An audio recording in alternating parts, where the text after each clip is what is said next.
अब चलिए उस महत्वपूर्ण मुद्दे पर बात करते हैं, दुनिया को परवाह क्यों नहीं लगती। तो इसके लिए कुछ कारण हैं। पहले, पाकिस्तान की वैश्विक नीतियों में रणनीतिक महत्व अक्सर मानवाधिकार चिंताओं को ओवरशैडो कर देता है। पश्चिमी देशों, संयुक्त राज्य अमेरिका को क्षेत्रीय मामलों में पाकिस्तान के सहयोग की आवश्यकता है। पाकिस्तान की परमाणु स्थिति एक जटिल मामला है।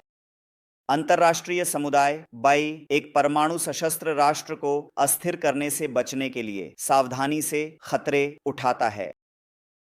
तीसरा, मीडिया कवरेज की कमी है। इतने सारे वैश्विक संकटों के बीच पाकिस्तान के मानवाधिकार मुद्दे अक्सर शोर में खो जाते हैं। अब आइए पाकिस्तान की आर्थिक स्थिति की वास्तविकता का पता लगाते हैं और यह समझने की कोशिश करते हैं कि असली दोषी कौन है। आइए पाकिस्तान की अर्थव्यवस्था की वर्तमान स्थिति पर नजर डालते हैं। देश उच्च महंगाई का सामना कर रहा है, जिसमें रोजमर्रा की वस्तुओं की कीमतें आसमान छू रही हैं। पाकिस्तान का रुपया प्रमुख मुद्राओं के मुकाबले अपनी मूल्य खो रहा है। बेरोजगारी की दरें बढ़ रही हैं, विशेष रूप से युवाओं के बीच। विदेशी मुद्रा भंडार अत्यंत कम है, जिससे आयात के लिए भुगतान करना मुश्किल हो रहा है। लेकिन पाकिस्तान इस स्थिति में कैसे पहुंचा?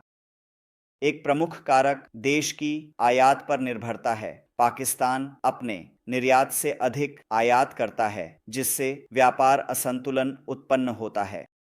यह देश के विदेशी मुद्रा भंडार पर दबाव डालता है, जो पाकिस्तान के ऊर्जा संकट में एक और समस्या है। देश बार बार होने वाली बिजली कटौती और ईंधन की कमी से जूझ रहा है। यह उद्योगों के उत्पादन और नागरिकों के दैनिक जीवन को प्रभावित करता है।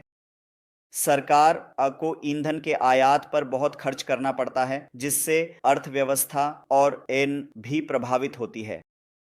जब राजनीतिक अस्थिरता ने आर्थिक संकट में भी भूमिका निभाई है, तो सरकार में बार बार बदलाव ने असंगत आर्थिक नीतियों को जन्म दिया है। यह अनिश्चितता व्यवसायों के लिए योजना बनाने और निवेश करने में कठिनाई पैदा करती है।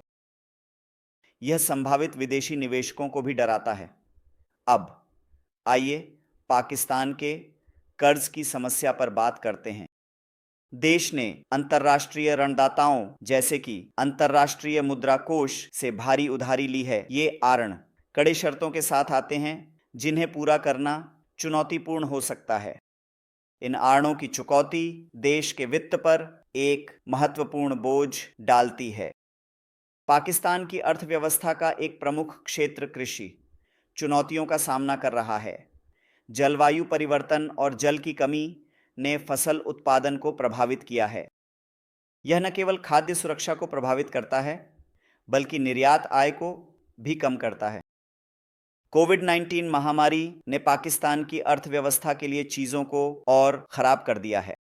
कई व्यवसायों को बंद करना पड़ा और लोगों ने अपनी नौकरियां खो दी। सरकार को स्वास्थ्य देखभाल और सामाजिक सहायता पर अधिक खर्च करना पड़ा। तो इस आर्थिक संकट के लिए किसे दोषी ठहराया जाए? इसका उत्तर सरल नहीं है। कई कारक इस समस्या में योगदान करते हैं। कुछ लोग लगातार सरकारों को गलत प्रबंधन और भ्रष्टाचार के लिए दोषी ठहराते हैं। अन्य लोग वैश्विक आर्थिक स्थिति जैसे बाहरी कारकों की ओर इशारा करते हैं। पाकिस्तान की राजनीति और अर्थव्यवस्था पर सेना के प्रभाव को नीज भी नकारा गया है। कुछ का तर्क है कि सैन्य खर्च विकास से संसाधनों को हटा देता है। कुछ लोग कहते हैं कि सेना ने आर्थिक विकास के लिए आवश्यक स्थिरता प्रदान की। अंतर्राष्ट्रीय वित्तीय संस्थानों के अपने आलोचक हैं। कुछ लोग कहते हैं कि उनके ऋण की शर्तें बहुत कठोर हैं और संकट को और बढ़ा देती हैं। अन्य लोग तर्क करते हैं कि ये संस्थान आवश्यक समर्थन प्रदान करते हैं। पाकिस्तान की कर प्रणाली एक और चिंता का विषय है। इस देश का जीडीपी के मुकाबले कर अनुपात अन्य विकासशील देशों की तुलना में कम है। कई अमीर व्यक्ति और व्यवसाय अपने उचित करों का हिस्सा नहीं चुकाते हैं। इससे सरकार के पास विकास और सामाजिक कार्यक्रमों के लिए कम पैसा बचता है। अब आइए पाकिस्तान के मीडिया की परिदृश्य की जटिल दुनिया के बारे में बात करते हैं।